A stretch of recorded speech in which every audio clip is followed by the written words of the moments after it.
Hero ధర్మ మహేష్ అధర్మంగా ప్రవర్తిస్తున్నాడా?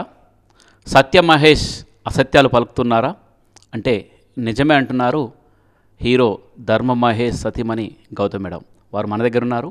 Case కూడా ఫైల్ చేసింది ఆమె. ఎందుకు కేసు ఫైల్ చేయాల్సి వచ్చింది ఏంటి అన్నది ఆమెను తెలుసుకుందాం.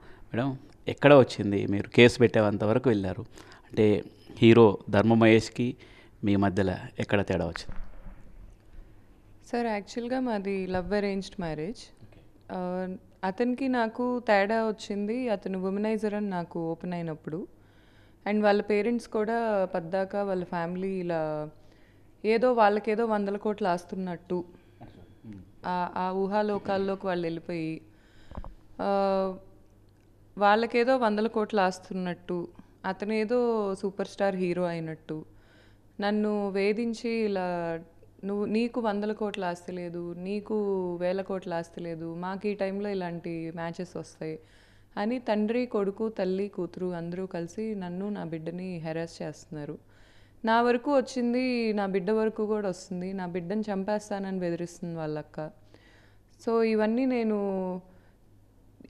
స్టెప్ అవుట్ అవ్వాల్సిన టైం వచ్చింది. లేకపోతే ఇంకా ఎయిదర్ పడతానే ఉండాలి, ఇతను ఇంటికి వచ్చి అమ్మాయిలతో కూర్చుంటే భోజనం అన్నా వడ్డించాలి, లేకపోతే ఇంటి గుమ్మం దాటైనా వెళ్ళిపోవాలి అనే పాయింట్ వచ్చింది. జనవరి నుంచి మేము విడివిడిగానే ఉంటున్నాం.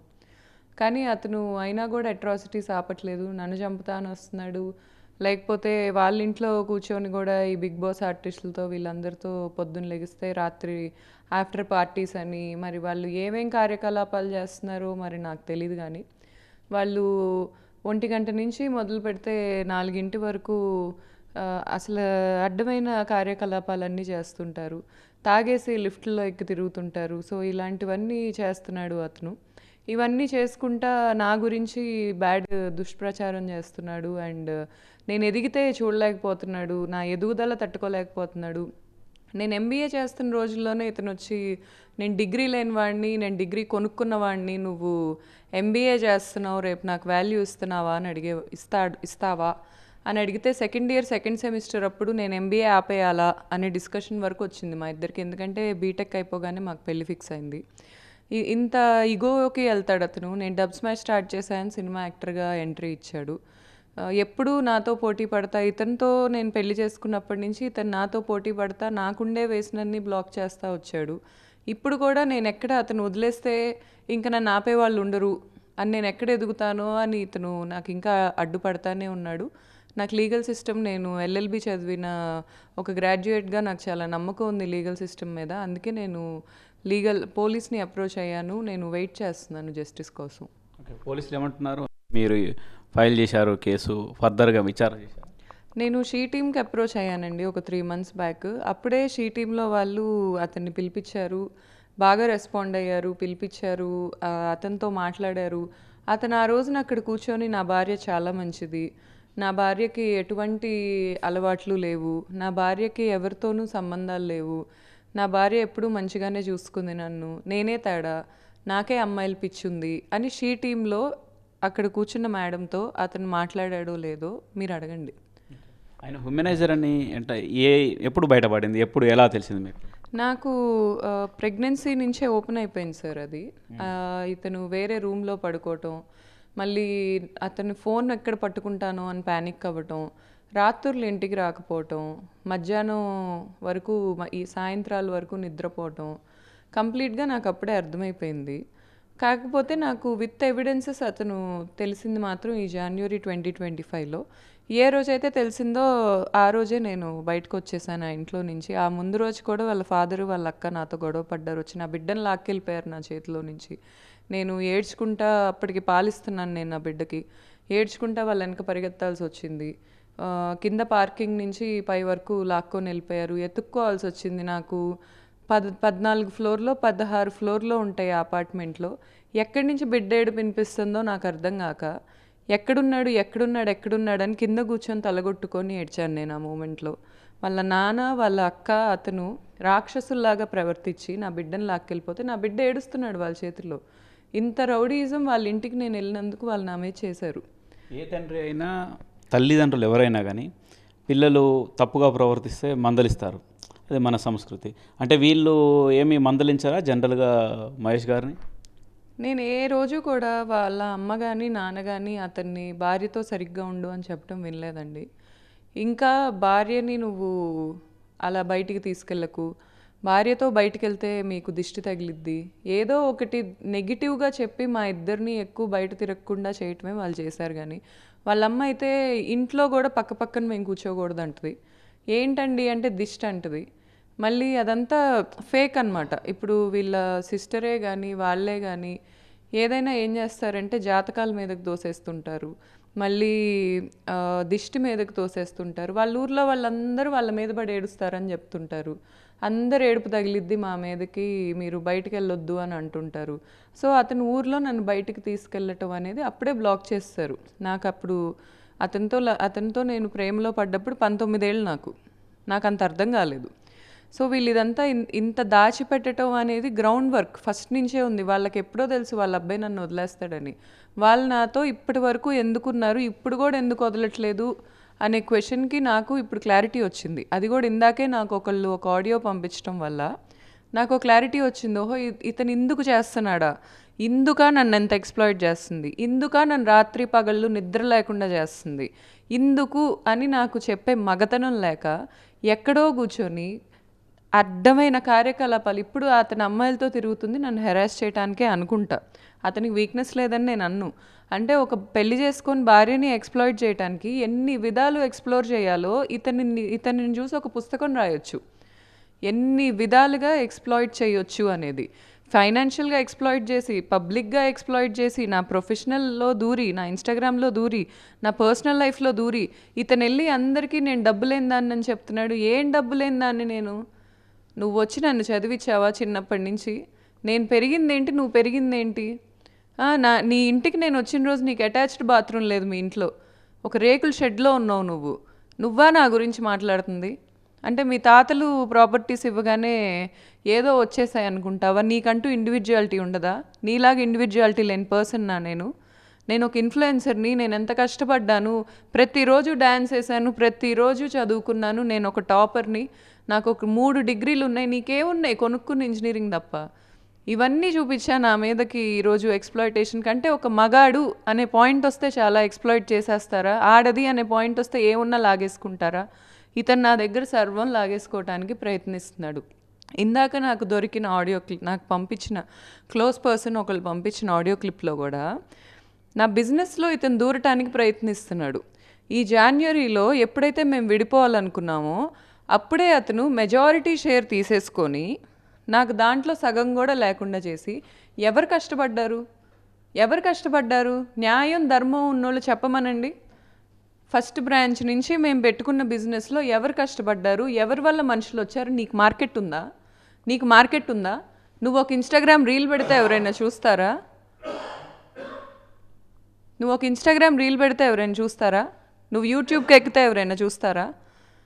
నిన్నెవరు చూశారు? ఎప్పుడు చూశారు? నా మార్కెట్ అంతా వాడుకొని నువ్వు ఎంతమందిని నాదే బిజినెస్ అని నాకు చెప్పి నాతో అడ్డమైన చాకరీ నేను చేసుకొని నేను ఒక ఎంపైర్ బిల్డ్ చేసుకుంటే, అది మళ్ళీ నువ్వు జనవరిలో కూర్చొని ఇదంతా నీదే. నీ మెసేజ్లు ఉన్నాయి నా దగ్గర, చూపిస్తా నేను. ఇదంతా నీది, ఇది నీకే చెందిద్ది, నువ్వే కష్టపడ్డావు అని నక్క కూతలు కూసి నా దగ్గర కూర్చొని నువ్వు ఈరోజు ఆఫీసర్స్తో మాట్లాడతావా? ఎవరా ఆఫీసర్స్? చెన్నై ఆఫీసర్లు, చెన్నై హెడ్ ఆఫీస్ ఉంటే ఐఆర్ఎస్ ఆఫీసర్స్, ఈడీలు, వాళ్ళందరికీ నీతో ఏంటి పని? అంటే ఇండియాలో డబ్బులు ఇచ్చి ఏదైనా చేసేస్తారా? ప్రతిదీ నువ్వు ఇలాగే చేస్తా వచ్చావా? నాకు ఇప్పుడు ఈరోజు డౌట్ వస్తుంది. నువ్వేం అచీవ్ చేసినా వెనకెనక డబ్బులు ఇచ్చే అచీవ్ చేసావా? ముందు నుంచి ఏం చేయలేవా? వెనకెనక చేసేవాడివి నీకెందుకు ఒక ఐడెంటిటీ నీకు కావాలని నువ్వు ఎందుకు అనుకుంటున్నావు? మెజారిటీ షేర్ తీసుకున్నావు, మెజారిటీ ఇన్కమ్ తీసుకున్నావు, ఫోన్లు చేసి అబద్ధాలు చెప్పావు నాకు క్యారెక్టర్ లేదని, నా డబ్బులన్నీ తీసుకున్నావు. ఫస్ట్ బ్రాంచ్ నుంచి ఇది నాదన్నావు. నాతోనే నువ్వు ఒక క్వశ్చనీర్ పెడితే మా బ్రాంచుల్లో ఎవరి ద్వారా ఎక్కువ కస్టమర్స్ వస్తున్నారని నీకు తెలీదా? అందరూ గౌతమి అని రాశారని నీకు తెలీదా? నువ్వు ఈ రోజున కూర్చొని డబ్బాస పుట్టి మతిస్థిమితం లేనోళ్ళలాగా ప్రవర్తిస్తున్నావు. నీకు కావాలంటే నేను ముష్టేసేదాన్ని, గుర్తుపెట్టుకో. జనవరిలో నీకు కూర్చోబెట్టి నేను చెప్పింది అదే. ఆ ఆడియో విన్నాక నీ మీద అసహ్యం కాదు, అంతకు మించేస్తుంది నాకు. ఏంటిది మేడం ఆడియో ఏంటిది? ఈ ఆడియో ఒకసారి వినండి సార్. ఇతను ఈ సౌత్ ఇండియా హెడ్ ఆఫీస్ ఒకటి ఉంటుంది, ఈ బ్రాండ్స్కి ట్రేడ్ మార్క్స్ అని ఉంటాయి.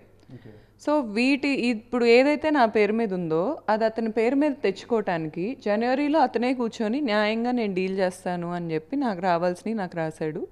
అప్పుడు దాకా నేను నా హస్బెండేగా అనే అమాయకత్వంతో నేను ఎల్ఎల్బి చేసి, నేను ఎంబీఏ చేసి, నా నాలెడ్జ్ అంతా వీడికి పెట్టాను. నేను వర్కర్ని అన్నాడు నన్ను ఇతను.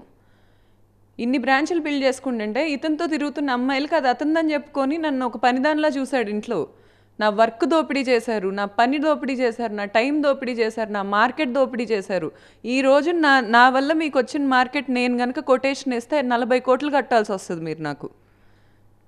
నా నా నా నా మార్కెట్ కనుక మీకు ఎంతమంది మీరు ఎంత సంపాదించారు దీని మీద అనేది నేను కనుక కంప్లైంట్ ఇస్తే మీరు కట్టాల్సి వచ్చేది అంత ఫ్రీగా సంపాదించుకున్నారు నా మీద, అంత ఫ్రీగా. ఒక దోమ రక్తం పీల్చినట్టు పీల్చారు నన్ను.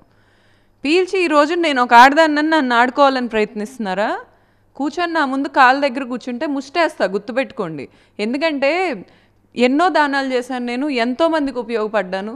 ఇలా ఎక్స్ప్లాయిట్ చేసి లాక్కోవడానికి ప్రయత్నించే బదులు అసలు సార్ ఇతను నా ప్రెగ్నెన్సీలో నా దగ్గరకు వచ్చి నాకు ఒక ఫుడ్ బిజినెస్ బ్రాండ్ ఉంది, నీకు నేను అపోజిషన్ పెడతాను, నేను గుంటూరులో మంగమ్మ తిరునాళ్ళ దాబా అని ఒకటి స్టార్ట్ చేస్తున్నాను, నేను సంవత్సరం తిరిగేలోపు నువ్వు ఈ బ్రాండ్ని ఎట్లా చేసావో దానికి మించి నేను చేస్తాను అని స్టార్ట్ చేసి 11 నెలలు రెంట్ కట్టి తీసేశాడు సార్, ఏం చేయలేక.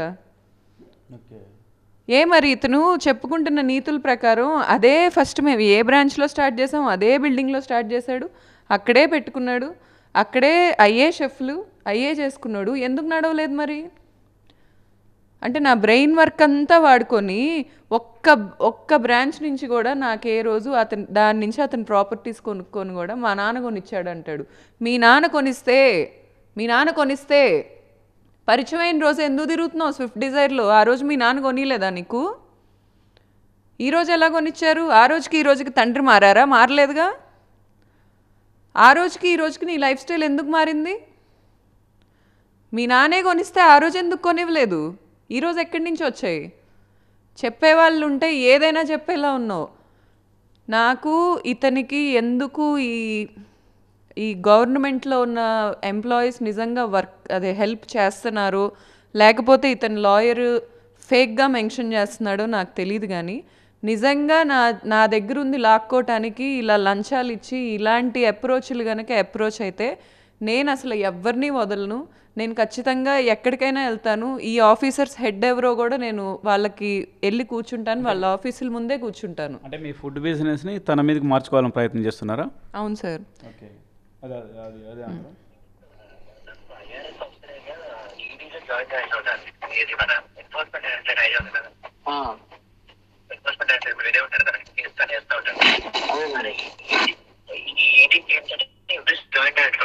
హైదరాబాద్ మన తెలంగాణ ఏపీ కలిపి జాయింట్ డైరెక్టర్, తమిళనాడు పోకడారు ఇంత ఈడీ జాయింట్ డైరెక్టర్ అక్కడ.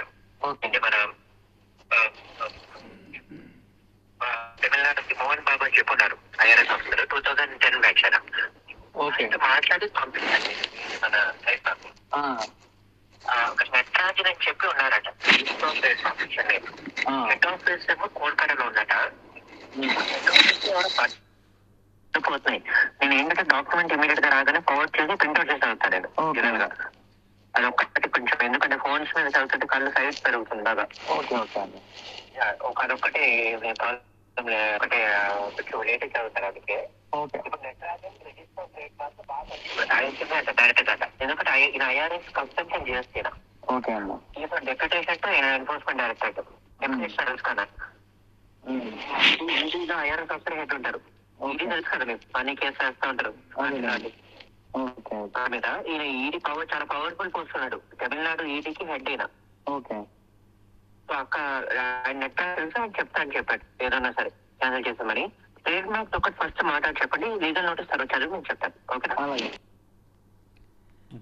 సార్? యాక్చువల్గా నేను ఆవేదనలో ఉన్నాను మీరు వచ్చే టైంకి, ఎందుకంటే ఇది విని నేను డిస్టర్బ్ అయి ఉన్నాను. యాక్చువల్లీ ఆ ఆడియో కాల్లో ఉంది ఏంటంటే, తమిళనాడు ఈడీ ఐఆర్ఎస్ ఆఫీసర్స్ మాకు తెలుసు, మీరిచ్చిన వాటితో మేము మాట్లాడతాము, వాళ్ళతో మాట్లాడి నా పేరు మీద ఏదైతే బ్రాండ్ ఉందో అది క్యాన్సిల్ చేపిస్తాము, చేపించి ఇతని పేరు మీదకి మార్పిస్తాము అని అష్యూరెన్స్ ఇస్తున్నాడు. అవతల వైపు ఉంది లాయరో లేకపోతే గవర్నమెంట్ ఆఫీసరో నాకు తెలియదు, కానీ గవర్నమెంట్ ఆఫీసర్స్ పేర్లు చెప్తున్నారు. తెలంగాణ ఈడీ తమిళనాడు ఈడీ అంటున్నారు, తమిళనాడు ఐఆర్ఎస్ ఆఫీసర్ అంటున్నారు, తెలంగాణ ఈడీ అంటున్నారు. అసలు ఇంత పెద్దవాళ్ళు ఇతనితో మాట్లాడతారని నేను ఊహించను, నేను అనుకోను. ఇదంతా డాబో, అతను చెప్పుకునే 70% డాబో నిజమో నాకు తెలీదు.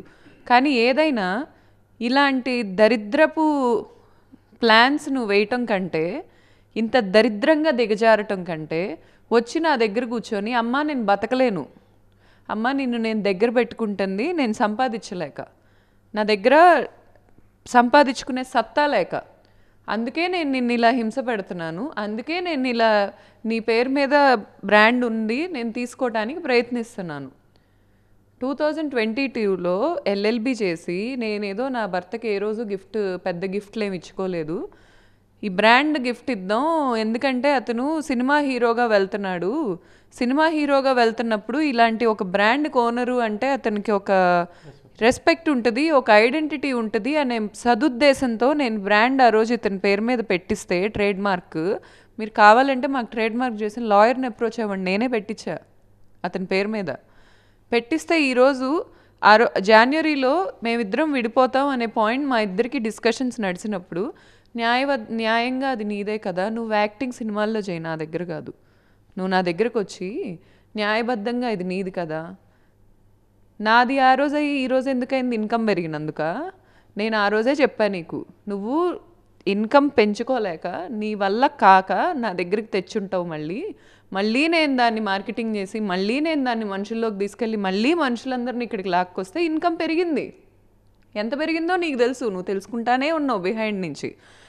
నువ్వు ఇచ్చినప్పటికీ ఇప్పటికి ట్రిపుల్ అయ్యేసరికి నీకు ఆగట్లా, నువ్వు వెనక్కి వస్తున్నావు. మన మెసేజెస్లో ఉన్నాయి ఇవి. నువ్వు జనవరిలో వచ్చిన రోజే నేను నీకేం చెప్పా, Mahesh what ever happened is happened, నేను నీకు జెన్యూన్గా కొన్ని డబ్బులు ఇచ్చా, నువ్వు నన్ను మా ఫాదర్ నుంచి రెగ్యులర్గా ఇంత అమౌంట్స్ తీసుకున్నావు, అంతవరకు నాకు ఇచ్చేసేయి, నీ యాలిమోనీకి ఓ దండం, అర్థమైందా? ఇది ఈరోజు కాదు నేను చెప్పింది, ఎప్పటి నుంచో చెప్తున్నా. నీ ఆస్తులకు డబల్ దన్నం అసలు అవసరంలా, నాకు కానీ నా కొడుకుకి కానీ నీ ఆస్తులు అవసరంలా. నేను సెల్ఫ్ మేడ్ పర్సన్ని, నీలాగా ఆడదాన్ని అడ్డం పెట్టుకొని బతుకుతున్న వ్యక్తిని కాదు. ఎవరో ఆడవాళ్ళు అంటే జనరల్గా ఏమన్నా ప్రూఫ్ చేయగలిగారా? అంటే వాళ్ళు ఇప్పుడు హ్యూమనైజర్ అంటున్నారు కదా, అసలు ప్రూఫ్ చేయగలిగారా? అంటే ఎప్పుడన్నా రెడ్ హ్యాండెడ్ కానీ జనరల్గా ఎప్పుడన్నా అది అసలు ఉందా మీకు దగ్గర ఎవిడెన్స్ కావచ్చు, అసలు సాధ్యం ఉందా ఆ విధంగా ప్రూఫ్ చేయగలరా? సార్ 100% ఎవిడెన్స్ ఉంది సార్ నా దగ్గర, 100% ఉంది. నేను మా లాయర్తో మాట్లాడి ఏవేమి ఇవ్వచ్చు అనే పాయింట్లో ఒక్కొక్కటి ఇస్తూ ఉంటున్నాను. అసలు నేను ఇవి ఇవ్వటానికి కూడా కారణం ఏంటంటే అతనంట ఉమెనైజర్ కాదంట, ఇతనికి యాక్టింగ్ నేర్పించిన వాళ్ళకి కూడా రియల్ లైఫ్లో కూడా యాక్టింగ్ నేర్పించినందుకు అవార్డులు ఇవ్వాలి. ఎందుకంటే ఇతను వచ్చి అంటాడు నా దగ్గర, నేను మొన్న ఒక ఛానల్లో ఇంటర్వ్యూ ఇస్తే, ఏది ఈ రప్చర్ అంతా స్టార్ట్ అవ్వకముందు నేను నార్మల్గా ఒక ఇంటర్వ్యూకి వెళ్తే నన్ను ఒకళ్ళు ఇంటర్వ్యూకి పిలిచారు అనేది డైజెషన్ అవ్వక ఆ రోజు అతనికి తిన్నది అరక్క, ఆ రోజు ఆ యాంకర్కి ఫోన్ చేపించి వీడి పక్కన రేపిస్టులు ఉంటారు, అటొక రేపిస్ట్ ఇటొక రేపిస్ట్, వాళ్ళ అమ్మ పెట్టిద్ది ఎప్పుడు, ఆ రేపిస్టులతో ఫోన్ చేపించి అతను చెప్పించాడు నాకంట క్యారెక్టర్ లేదంట, ఒక వాల్యూస్లెస్ ఒక ఎథిక్స్లెస్ అమ్మాయిని మీరు ఎలా ఇంటర్వ్యూ చేస్తారు? ధర్మ అనే వ్యక్తి చాలా గొప్పోడు, దేశమంతా ఆయన మీదే బతుకుతుంది, వాళ్ళు చెప్పుకుంది అదే. ధర్మ అనే వ్యక్తి అంట వాళ్ళ కమ్యూనిటీ ముందంట అన్నదానం చేస్తాడంట, ఏ రోజు చూడలా మరి నేను, చేస్తాడు. అంత గొప్ప వ్యక్తి, జిమ్ము ఇల్లు తప్ప ఏమీ తెలీదు, వాళ్ళ భార్య ఇలా ఫేక్ ఎలిగేషన్స్ చేస్తుంది, ఫేక్ ఎలిగేషన్స్ చేయడానికి నాకేంటండి పని? నాకేంటి? మొగుడు మంచోడైతే ఇంట్లో ప్రశాంతంగా కూర్చోటానికి నాకేమన్నా రోగమా? లేకపోతే నాకు మతిస్థిమితం లేదా? హస్బెండ్ ఒక ఆడదానికైనా ఒక మగవాడికైనా ఆపోజిట్ జెండర్లో ప్రేమ పంచేవాళ్ళు కావాలి. ఒక ప్రేమ పంచే ఇంత పుణ్యాత్ముడు కమ్యూనిటీ బయట భోజనాలు పెడుతున్న పుణ్యాత్ముడు నా ఇంట్లో ఉంటే నేను ఎందుకు వదులుకుంటానండి? నాకేమన్నా మతిస్థిమితం లేదా? దేనికి వదులుకుంటాను నేను? కూర్చోబెట్టి ఎలా చెప్తున్నాడు అసలు? వినేవాళ్ళకి ఎక్కడ మతి ఉండట్లేదు. ఇప్పుడు నా నా నా అతను చెప్పినప్పుడు ఆ యాంకర్ నమ్మకే నాకు కాల్ చేసి మొత్తం కన్ఫెస్ చేశారు ఇలా చెప్పారు అని. చెప్పకపోతే ఏంటి పరిస్థితి? నేను నా బిజినెస్ని ఈరోజు అతను నాకు హ్యాండ్ ఓవర్ చేసిన 2 years అతనికి నేను హ్యాండ్ ఓవర్ చేశాను. ప్రెగ్నెన్సీలో నేను బ్రేక్ తీసుకుందామని. ఈ 2 years అతను చెయ్యని కార్యకలాపాలు లేవు. అసలు ఆ బ్రాండ్ చూపించుకొని అతను తిరగని అమ్మాయి లేదు, అతను చేసుకొని పరిచయం లేదు.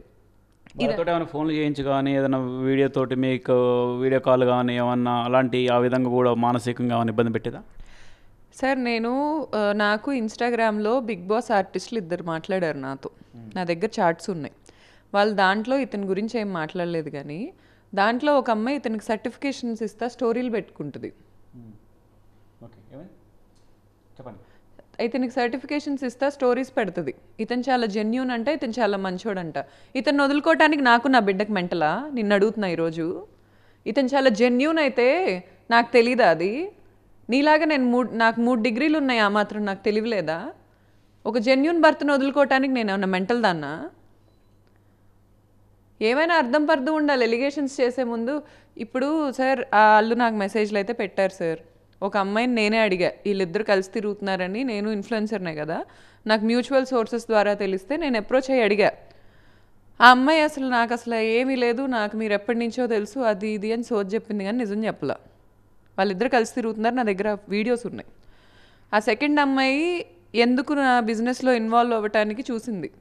ఇతను అమ్మాయిని కావాలని ఇన్వాల్వ్ చేశాడు. నేను ఒక ప్రమోషనల్ ఈవెంట్ చేస్తుంటే దానిలోకి ఇన్వాల్వ్ చేసి ఆ అమ్మాయితో నన్ను బెదిరిపించడానికి చూశాడు. అమ్మాయి నాతో గొడవ పడింది అవుట్ ఆఫ్ నోవేర్.